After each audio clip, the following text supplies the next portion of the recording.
When I bought this property, I was initially planning to tear it down.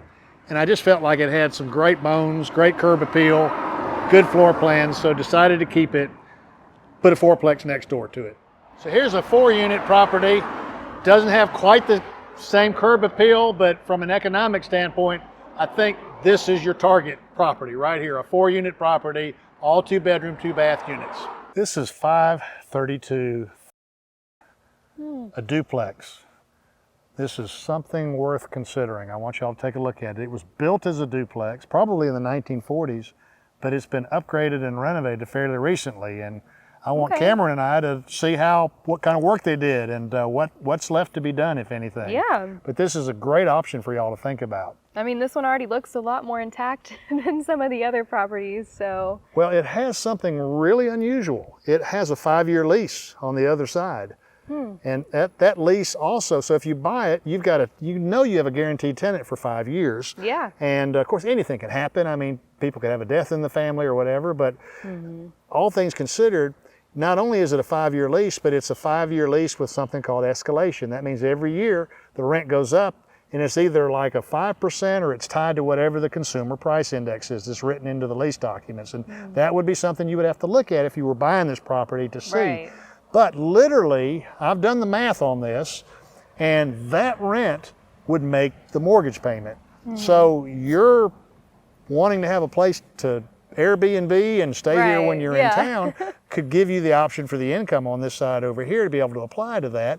But you're going to have to pay taxes and insurance. You're going to have somebody just mowed the grass a little while ago. So if y'all are out of town, there'll be some money coming off the top of that. But literally, if y'all were living here and y'all were mowing the grass, you'd still have the taxes and the insurance, but literally this side would pay your mortgage payment. So, and in 5 years, your loan would be what they call amortizing. It would like be reducing down to a point. You're building value every month. You're getting a payment and making a payment to the bank. What do you have for us today, Rick? I have a literal diamond in the rough that's in rough condition. I have never bought, I don't think, maybe I have, but I don't remember ever buying a property that was ever up by a real estate company, realtor, MLS, multiple listing service. I've always done research and tried to find opportunities by being aware of what the seller or the owner situation is, and this is one of those particular properties. It is a very deceptive property. I think you're going to be quite impressed with what you're going to find out about it, and it might play into your investment strategy. Okay, so I know this looks like a single family home, and I know it at least used to be, but now it's a triplex, so how does that work?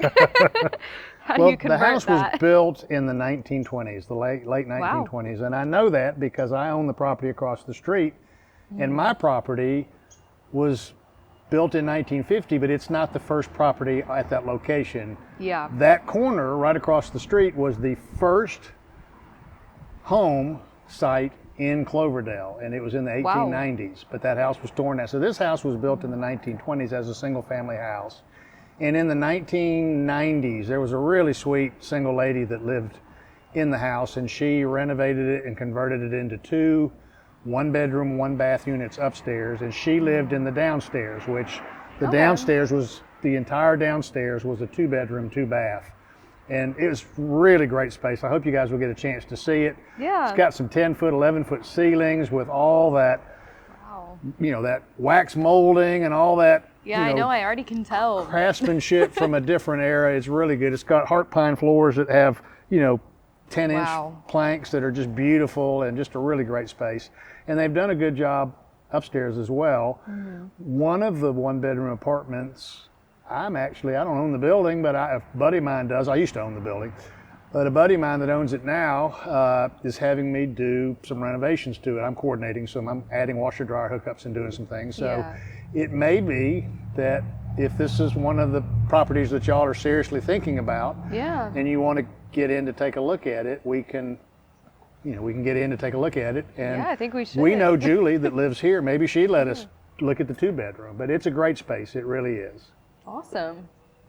So some of you may recognize this property that we have looked at in the past, and we've talked about how it's a really good option for us, having a duplex where we can be out of the country if we need to, and have, one unit open as an Airbnb for us to have like a home to come back to, and then rent out the other unit to a long-term tenant. And, we saw all the good and all the bad from this property. So today we're gonna just go on a little drive around the neighborhood and look at some other properties and see how viable those would be. Let's go. So as you'll see, driving or walking through the neighborhood, it's just a really pretty neighborhood. So that really helps, like the location, I think. So this is one of the properties that has been possibly recommended to us. And as you can see, there's a lot more units than we would probably want starting out. I'm not sure exactly how many, but I'm sure it's more than 10. And, obviously we were wanting to start out with something smaller like a duplex or a quad. And this one, we've also been told, has its issues.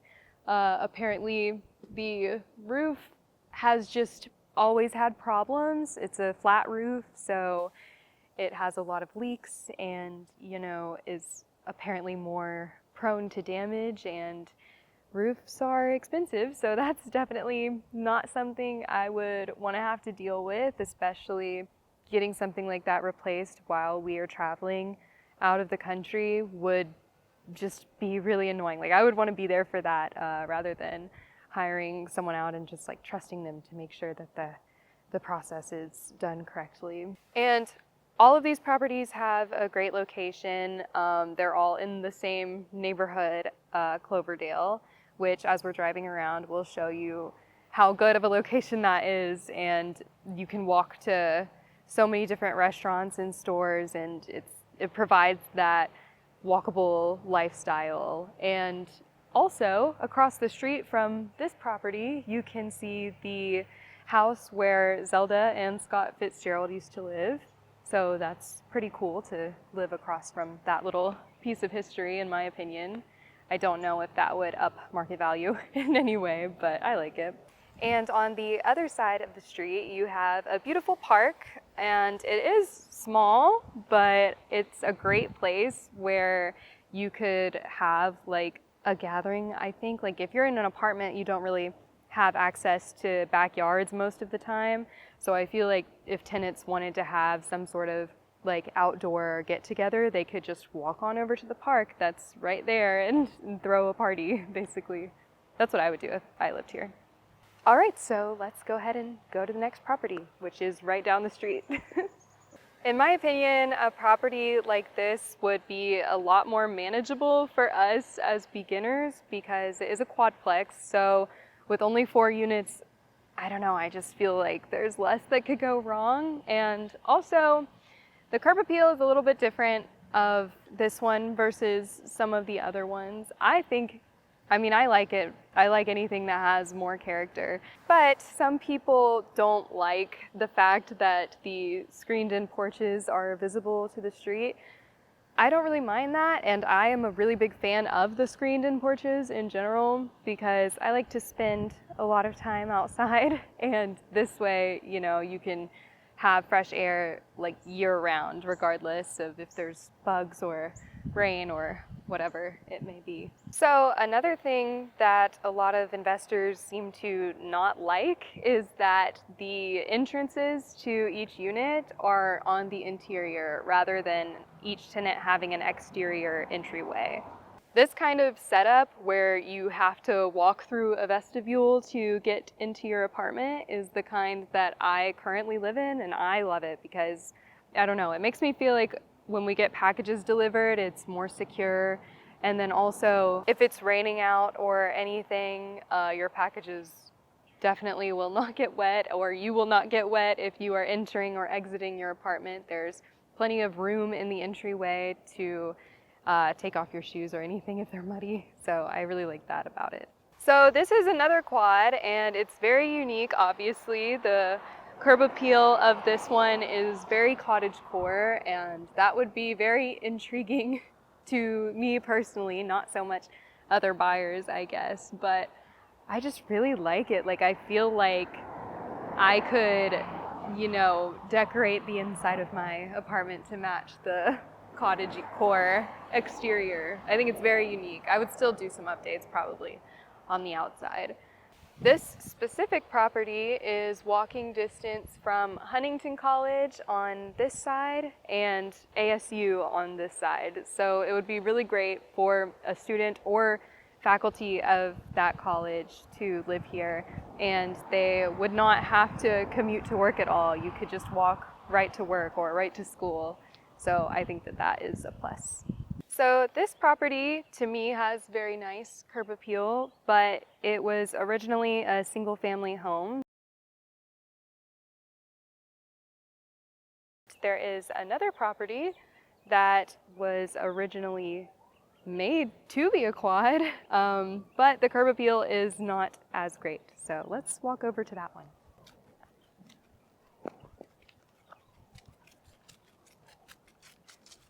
And we're here. So as you can see, it's not like the prettiest. Again, it has the screened in porches and things, and you know, it has the possibly controversial interior entryways, but I feel like with a little bit of TLC, I could, you know, definitely make it prettier. So in the two top units, the screens have already been replaced with the more permanent and more pretty glass. So that's good. That's one less thing that would have to get done. As you can see, there's also cracks all along the brickwork and everything. The foundation in this whole neighborhood is not very good, but it's usually fine depending on how the house was built, and we have talked about that before on our channel, so make sure to go check out the previous videos and other properties. And I feel like a little bit of landscaping and such could go a long way. All right, so as you can see, this property is very different than all of the other ones that we've looked at because there is no units on it at all. This property actually used to be a complex, and I believe it was pretty big, maybe around 16 units, and it got demolished. I think it got damaged after a storm, I believe, and so they just decided to demolish the whole thing and flatten everything out and blah, blah, blah. And with this specific property, I do believe that they got rid of the plumbing and electric work that was done as well. So that's something to consider when buying a property that's just land.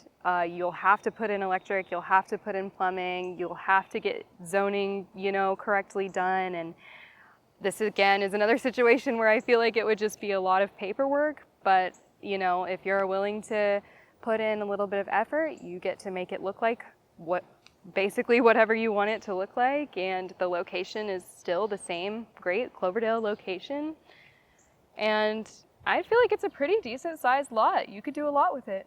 And there is one thing that I like about it, which is that the driveway goes all the way through to the other street over. So if you needed to get to this side of town versus that side of town, when you're leaving in your car, you can go either direction. I really like that. All right, so I think we've decided. Yep. Honestly, it was easier to decide what we didn't want, I guess. Like a fourplex or anything bigger than a quad would just be too much for us as first-time investors. If we were going to do that eventually, we would have to like work our way up to it. Yeah, so I think we're leaning towards an Airbnb, but we're also kind of considering a duplex. I think, honestly, what's going to make the decision for us is how good of a deal we find on the property, you know? I definitely think we've chosen Airbnb. I mean, honestly, it was just too good, you know, to pass up like that kind of passive income while we're It's much more lucrative. Traveling. Yeah, there's a lot more that goes into it. A lot more things can go wrong, but honestly, things are going to go wrong in any property that you have. So I'd rather be making what Mike from Asheville said, is, 10 grand a month versus what Rick said a duplex would be, which was 200 profit a month. There's not a whole lot of profit margin with the duplexes. Right. Or even a fourplex, and I think that'd be just too much to get into for our first property. Yeah. And obviously with Airbnb, there's lots more to consider. Obviously, we have to furnish it, which was kind of a pro for me because I'm very particular about how I like things decorated. Yeah, so, I bet you're excited for that. Yeah, and we can use it to stay in ourselves whenever we need to take a break from our traveling. So just for our lifestyle, I feel like an Airbnb property is going to be the best. So make sure to keep watching because you might see our first investment. All right, guys. Drum roll.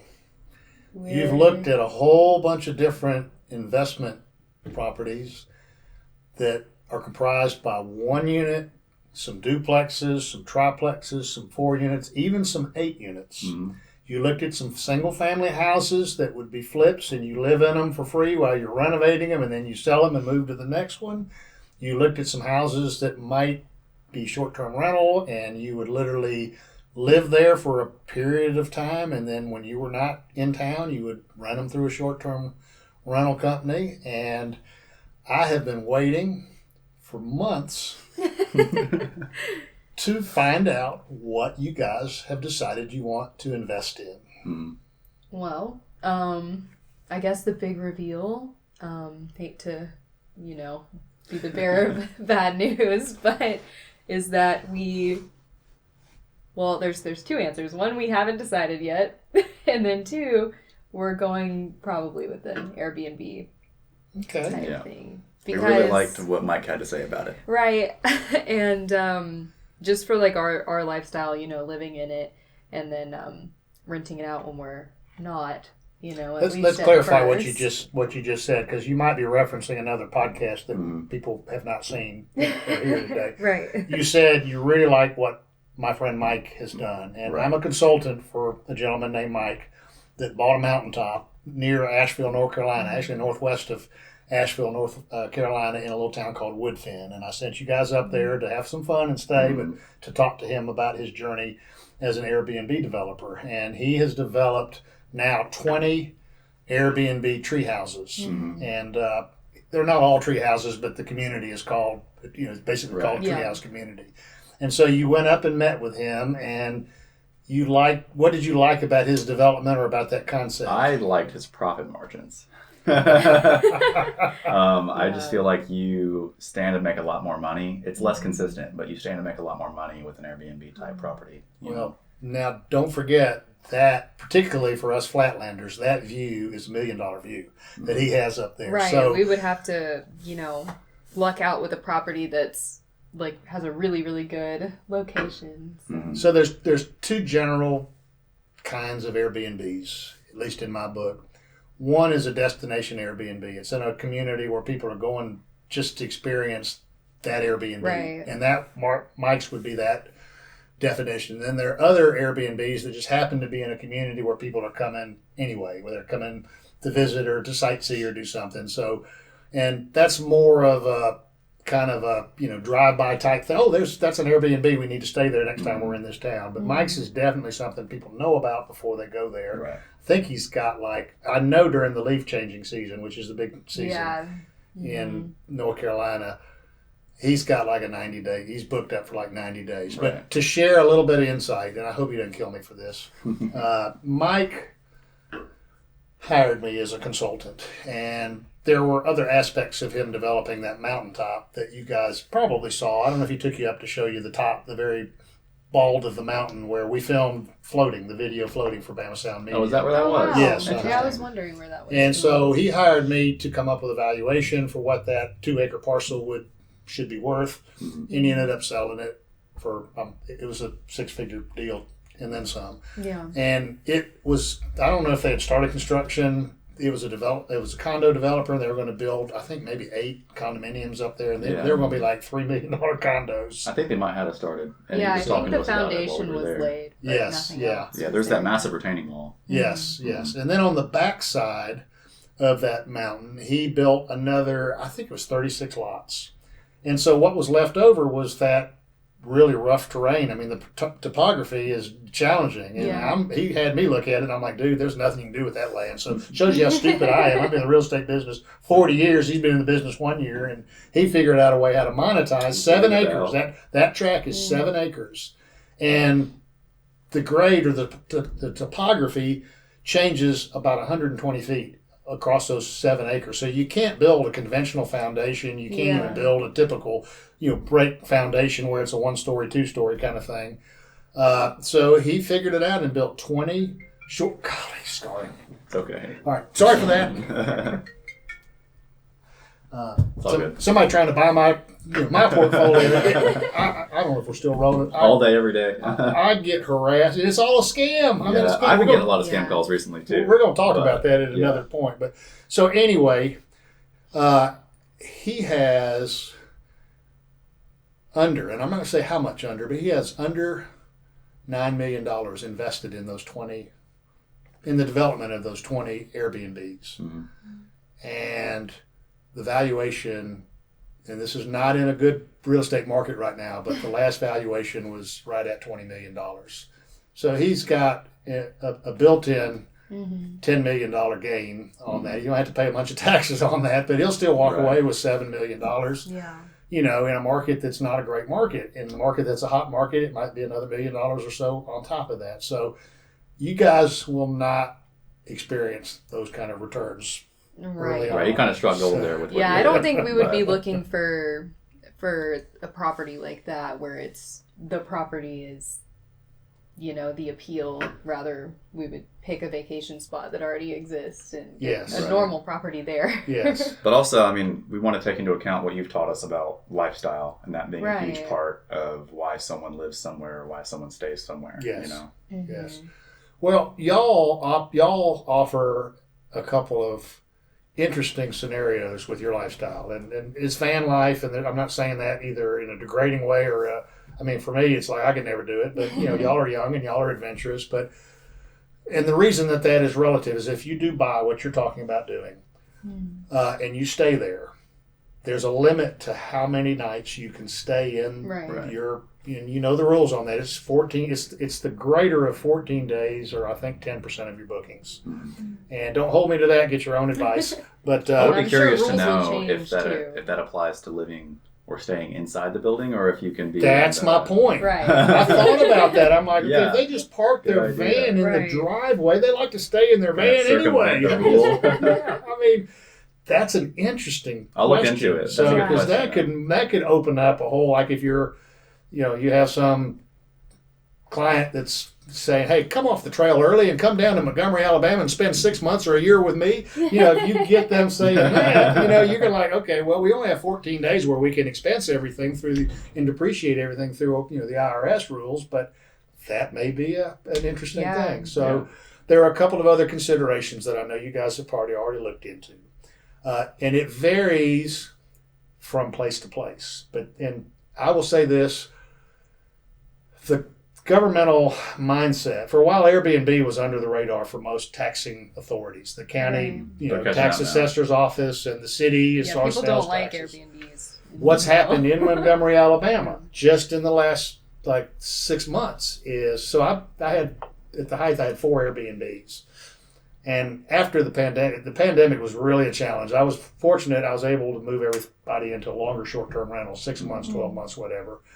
And but when I came out of the Airbnb, we came out of the pandemic, we were booking an average of 250 room nights a year per place. Some did more and some did a little less. And when we came out of the pandemic, early on, those first 60 or 70 days of 2021 or 2022, it was slow as people were still, there were other strains or other variants that were coming out. People still didn't know what was going on. But by 2023, people were like, you know what, I'm over it, whether I should be or I shouldn't be. And they were traveling again.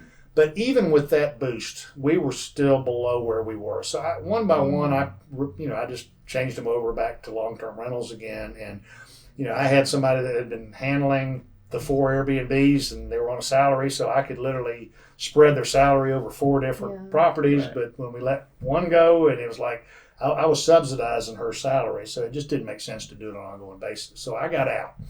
But what has happened since I got out is municipalities are really, it's a tax grab. So, and there's also some pushback from neighborhood associations and condominium associations about phantom houses in neighborhoods where there's not somebody living in the house 365 days out of the year. There's strangers coming into the neighborhood, and there have been some issues. We had somebody rented ours for a Sweet 16 party for their daughter because they didn't want their house torn up, and it was a nightmare. That's rough. The condo association president's calling me at 3 a.m. and saying, "You need to get over there and get that shut down because the police are on their way." Wow. And it was like there was a For chair in the Sweet yard, 16? like it's like.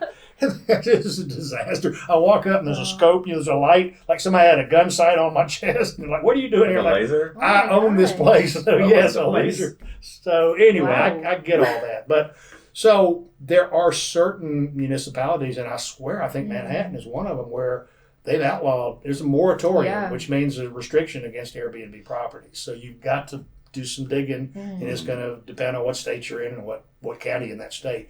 In Montgomery, Alabama, just as an example, and we are a very, open, business, open shop. I mean, we're not union. We're just, it's a conservative, it's legislated conservatively in Alabama.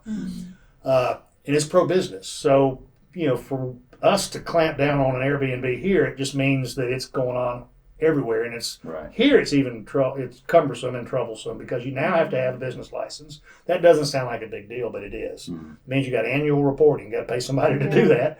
And this is the crazy thing is the annual reporting requires you to put together a summary of your receipts or your revenue, your gross revenue for the year, but it's not a calendar year. I'm on a calendar year. They are on a 9/30 or September 30 year end. So you've got to sync your records. It's just, that takes an extra, let's just say if you got somebody doing it, they're going to have to look at 2 of your tax years, and that's going to cost you an extra $200 or $250. Doesn't sound like a lot, but it's $400, $500 for somebody to do it every year. And if y'all own it for 20 years, do the math. I mean, it adds up. And that's the least of your problems. The other one is the lodging tax. There's a 17.5% lodging tax now. And I think Airbnb, so if you say I want $225 and you tell Airbnb, put it in $225 a night, I think they're required legally to add the tax there and charge it. So even though you're not directly paying it, you might be knocking a certain budget conscious guest out of the running for your spot. So, there's some considerations for that, but there are some reporting requirements for the lodging tax that you have to submit annually as well. And it's just not as easy as it was when I was in it. So none of that is a no-go. I mean, none of that is a no-fly zone. You just deal with it. Right. But it is an environment where I don't see it getting better. I see it either staying the same legislatively or getting worse. And there could be a time where, and it could be a high-profile event. There could be, unfortunately, a criminal, mugging or some kind of bad thing that happens in an Airbnb, a high-profile crime event that creates a backlash for people saying, we don't want Airbnbs in our neighborhood. And then all of a sudden you get a moratorium. Right. And that, if you already are there, it's good news, bad news. It's good news if you plan to stay because it means you're not going to have any more competition. And in 2021 or during the pandemic, man, every homeowner, was getting into the business and like it was a side hustle and there's immediately an oversupply of Airbnb, and so it depressed the rates. And if you're in a situation where, that type of legislation has passed, it just means when you're all ready to sell, there's not going to be as wide open there's not going to be a long line of buyers that are because of that restriction. So that are there. How do you unload it if you're going to sell it like Mike, who's like, I'm selling this as an Airbnb. This is how it's performed over the last 3 years.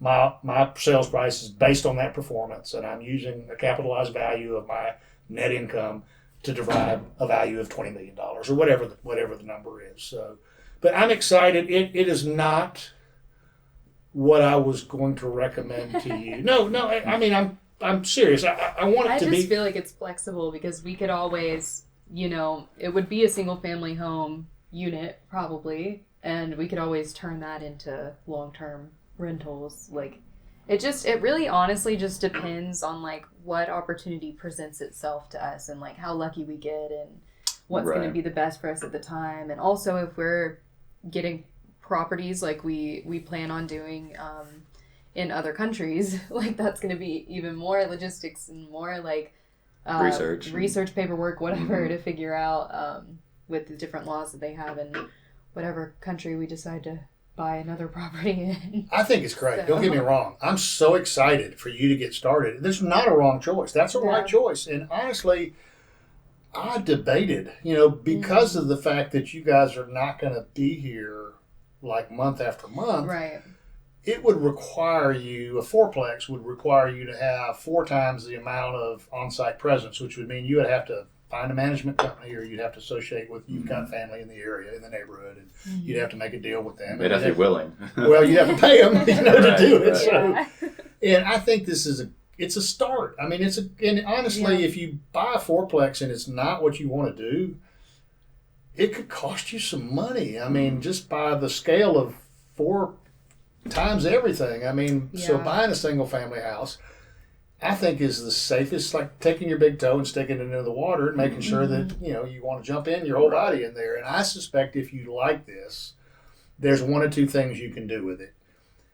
We talked about leveraging in a different podcast, which is what I did. I basically bought a property, and it was 16 units, and y'all know the property, you lived in it. And it wasn't in bad shape, but it was not in good shape. And so I did, sweat equity. I was over there sanding floors. I had basically a 50-hour job. I'd get off from where I had no kids at that point. I'd come home, But we love to do that kind of a thing. So I get home. My wife would send me, well, it wasn't a text, so we didn't have that going on back then. But she'd call me like, I don't even think we had mobile phones at that point in time, but she would, when we finally did, she'd be calling me, okay, I'm going to go in and eat because it's 9 o'clock and I'm hungry and you're still there. When are you going to come home? And same answer. I'll be home in 30 minutes. Well, that was you. But I do think that if you get into that and it's successful and you want to do more, you might have the ability to parlay your equity into a fourplex, which if you were to do a fourplex right now, let's be honest, guys, you would have to bring in a financial partner to either put up the down payment or to what they call do credit enhancement, which would mean they would basically be willing to co-sign on the note with a bank, and you'd have to give them a partnership interest in that. Not because your partner might demand that. They might just say, I want a check, and I know you're good for it. But the bank is going to say, we're not going to accept their guarantee of the loan unless they're actually one of the owners. So you'd have to give them a percentage of the deal. But I think if you get into this and it doesn't work, you can redirect and you can get your money back. I don't think it'll be, and if for whatever time you've been able to stay in it, you live for free. So, and I don't see you having to subsidize it. And, if it is successful, you can either do 1 or 2 things. You can either sell it and use the profit and equity that you get back from selling it as a down payment for a bigger investment, or you can do what I did, which is you continue to own it, and you simply go to a bank and you say, I want to refinance it. And you still own it. You do pull some money out of it, which means you got a higher mortgage, higher a longer payoff, on the back end of your single unit Airbnb. But you take that money and you buy a duplex. And in my case, I took the 16 units. I basically almost doubled the rents in like a year and a half, and a lot of it was people that stayed. They just loved the location, they loved the units, and they were willing to pay for the central heat and air and for the the washer dryer hookups and the things that I was putting into them. And so I was able to pull out enough cash to go buy not 1, not 2, but 3 4-unit properties, all of which we've driven by in an earlier podcast to see. So I'm excited. We're excited too. Excited. Yeah, and we're excited to share what we learn. Yeah. Well, my parting comment would be, I have talked to you all about lifestyle, and there's an old adage in real estate that says location, location, and location, and nothing else matters. And I agree with that still, but I do agree with it with the following modification: lifestyle, and then location, and then location. So if you understand who your avatar is going to be, and you therefore know how to market it, how to set up your Airbnb, how to connect with people that are coming to town that might be interested in becoming, a customer or a client of yours, then that's the first step. The second step is location. The third is location. So Jazz, you sent me a text, I don't know, maybe 3 weeks ago about a house you were really excited about. Yeah, it was a It was the cottage. Yeah, around the corner. Yeah, it was. Yeah, it seemed like it was in Cloverdale. Like it seemed like the location was good, but then you said it didn't look like it was in Cloverdale. It looked like it was in a. So it's in a neighborhood. But the price I thought was great. It was great. It is the cutest place, and if you could have picked it up from that neighborhood, and it's not a bad neighborhood. It's just it is around some really high crime areas. So you could be in Colorado or in Key West or in Manhattan getting a call from a guest that says, "Hey, they just stole my car. They just broke in," and then you're like, "Okay, how do we deal with this for the next guest that's coming tomorrow?" And it is so always pull the crime reports. You can get so much information on your phone these days. And did you do that for that property? I couldn't ever find the address to the property, but I mean, you could have find one in the same block. I was excited about it because it looked like something like that. It was a 2-bedroom, 2-bath, I think. It was just like a little cottage. It was so cute and quaint and small, and it was $130,000. That seemed like something that was more attainable, like sooner for us. Like that's something we could get within the next year rather than waiting until, we got to beat Rick. He was 24, right? He got his first property, so. Actually, to be honest with you, I think I might have told you I was 24, but we closed in January. My birthday's in November, so I actually think I was 25. Okay, we have a little bit longer. You got to have 60 days. Some leeway there. Yeah. But y'all, I'm going to say this on camera, and you can delete this if it's not what you want to get out there. But whether it's real estate or whether it's something else that involves creative arts, y'all are going to make $1 million. Y'all are the most talented, versatile couple that I've ever met, and you're passionate about what you're doing. You don't do anything half-ass. I mean, everything you do it like it's the only thing in the world. And I just am so honored to have gotten to spend a year with you guys. I mean, it's just been an incredible thing. I'm just so sad y'all are going to temporarily leave us. But I'm kind of glad to know that if you do buy something here in Montgomery, first of all, you can call me anytime, and I've got a whole army of subcontractors, all of whom are great, all of whom have been working for me for 30 years, or most of them. None of whom respond as quickly as they used to because they can't get good help in this labor market. So that's been a real challenge for me. Thank God for YouTube, because I go, how do you change this damn toilet? Just go, okay, it's not that hard. The guy was charging me $300 for that. I just did it in an hour. If we're ready to buy a property in Montgomery or really anywhere else, I guess you'd be the first person we'd call anyway. Well, let's talk about Montgomery in the vein of location. So Cloverdale is an amazing neighborhood, and I can say that my money's where my mouth is. I went to Cloverdale Junior High School. Bill Hines, who's our producer, and I were in the 8th grade together in the 1970s. So at Cloverdale Junior High School, which is now part of Huntington College. We're sandwiched in between two decent. I think Huntington's probably smaller. It's got like 2,800 enrollment, and ASU, Alabama State University, is probably closer to. I forgot about AUM. There's 3 universities here, but the neighborhood is like literally sandwiched in between Alabama State University and Huntington. Now you're thinking, well, you don't do student housing. No, I lost my shirt down in Troy with 16 units doing student housing. I didn't realize that hibachis could start a fire when they're started in the living room. With a student from deep frying Cambodia or wherever. So. But this neighborhood is an amazing neighborhood, and it's a bubble. And while we have 3 things also, in addition to the universities, and I don't get the students. I get the professors, and I get the advisors, and I get the faculty, and I get referrals. And, I've got 3 tenants right now that are still employed by the university. So it's great for me. And I don't do students even with parental guarantees, unless they can income qualify on their own, which would mean they're going to be graduate students in which they don't party. I mean, I don't want to have, because it's lifestyle, right? I don't want to have somebody their night doesn't start till midnight when somebody else has got to get up, that lives below them at 5 a.m. to go earn the job to pay the rent. So, but they're also with Montgomery, there are some negatives to consider. And before we get into that, you've also got Maxwell Air Force Base and Gunter Air Force Station.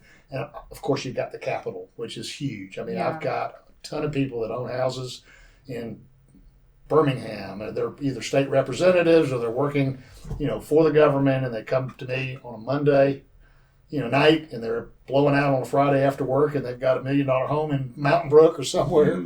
We had the state finance director that, these people make a lot more money than I do that are my tenants. And so that's really a good thing. But there is also a demographic drain that's happening in Montgomery. People are losing population. So when I got into the business, Montgomery was 250,000. I think it's like 215 now.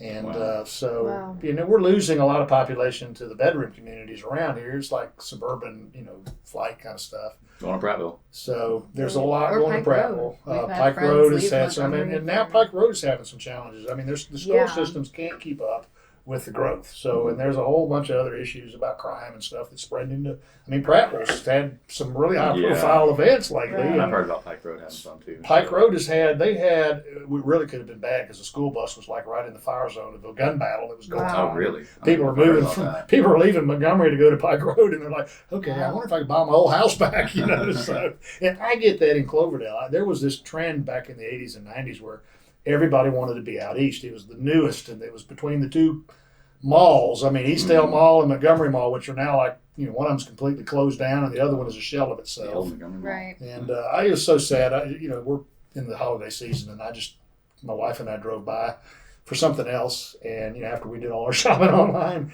and the parking lot was empty, and we're in December. I mean, it's like the peak shopping season, and I can remember like just 5 or 10 years ago where you could not get a parking spot. Right. You had to walk like a half mile to get to the mall. It's just a shame. It's happening everywhere, but everybody moved out east because it was the chic place to be. And I have had so many tenants that have come back. Sold my house. I don't want a house. I'm going to stay in Montgomery, but I want to have a rental place, and I love Cloverdale, and so that to me is a consideration. If and when you are ready to pull the plug, let's see if we can find you that cottage that you found in Capitol Heights. And I'm not dogging Capitol Heights; it's just not Cloverdale. Right. And I would answer it this way. I may get some flack from the great neighborhood association in Capitol Heights, just like in Cloverdale. Home values are significantly less. Homes stay on the market a lot longer when they do go up for sale, and the crime is a lot higher. I'd say it's probably 3x. So and if they push back on me for that, I would just say this is my experience and this is my research, and I'm not saying this is the facts. You do your own research and you figure it out. But I do know that there are times when I cuss the neighborhood association here, the Cloverdale Neighborhood Association. Both neighborhoods are historically designated, and that is they're on what is called the National Register of Historic Places, and that's very helpful also. That prevents basically demolition by neglect. You can't do that in this neighborhood. It means you can't buy a house and be a terrible owner or landlord and let it basically rot away. The government can come in and take the house from you and make the city, or I guess it would be the city, the Architectural Review Board, which is a part of the city or county. Anyway, they have some ability to come in and force you to do some things, and if you don't do it, they can take the house. Right. And which is great. I call them the hysterics sometimes because you have to get a permit to take a tree limb down that's as big as and there is some overboard stuff. But my neighbor can't come in and paint his house black like purple, and devalue my house by doing that. There's all kinds of things. It was really aggravating for me when I was building these apartments over here because I couldn't use hardy plank. I couldn't use some really great long-standing construction materials that weather the humidity and the heat and the climate a lot better than wood. I had to use wood. 20 years later, I'm replacing every bit of it. Yeah. And let's stop the camera. I'm teasing. I'm replacing it with hardy plank. Catch me. You're trespassing. So nobody will ever know the difference. It looks like wood. I mean, it's just... So when we get to that point, let me try to find, you sent me some pictures and the interior was off the chain of that house. Yeah. And it was great. I can find you. It's still on the market, so. I can't find it overnight, but if I had 6 months, I could find a garage apartment or something or other that it would have to be individually platted. In other words, it would have had to been subdivided into a separate plat. And I bet you there's only a handful of them in the entire neighborhood, but they're here. They're here, and that might be I know of one right now. Might be a great place to start. So I'm excited for y'all. We're excited too. Thank you for having us, and thank y'all for watching.